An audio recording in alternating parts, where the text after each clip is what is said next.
তাই তারা খেয়ে দেখছে গরম আছে দেখে খাস। হ্যাঁ পেঁয়াজ দেবো? না না পেঁয়াজ ভালো লাগে খেতে। আমার তো পেঁয়াজ ছাড়া ঘুগনি ভালোই লাগে না। তাও আছে ফটোকপি।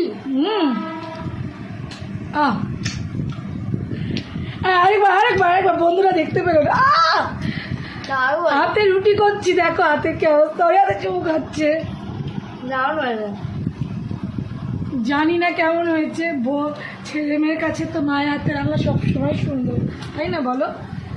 খাচ্ছে কিন্তু চেটে পুটে।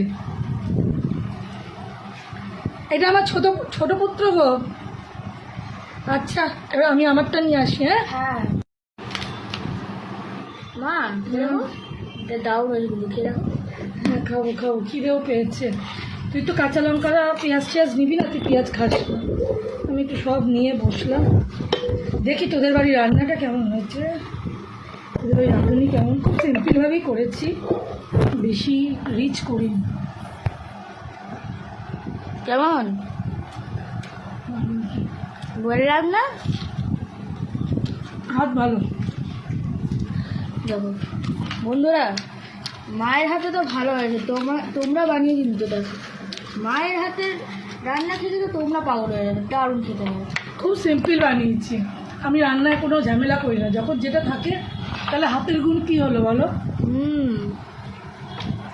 মা অত কিছু ওই করে না, কিন্তু মায়ের হাতে রান্না খেলে না লোকেরা পাগল হয়ে যাবে, পাগল।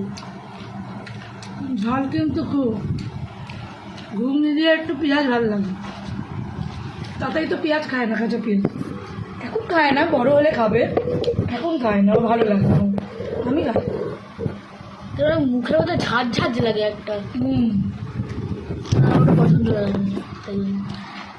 বন্ধুরা কেমন লাগলো আজকের ব্রেকফাস্ট বলবেন একদম, জানাও কমেন্ট করে। হ্যাঁ কমেন্ট তো করে জানাবেই। আমি খেয়ে নিই, তারপর তোমাদের সাথে নেক্সট কোনো ভিডিও নিয়ে আসছি। ওটা তো বন্ধুরা।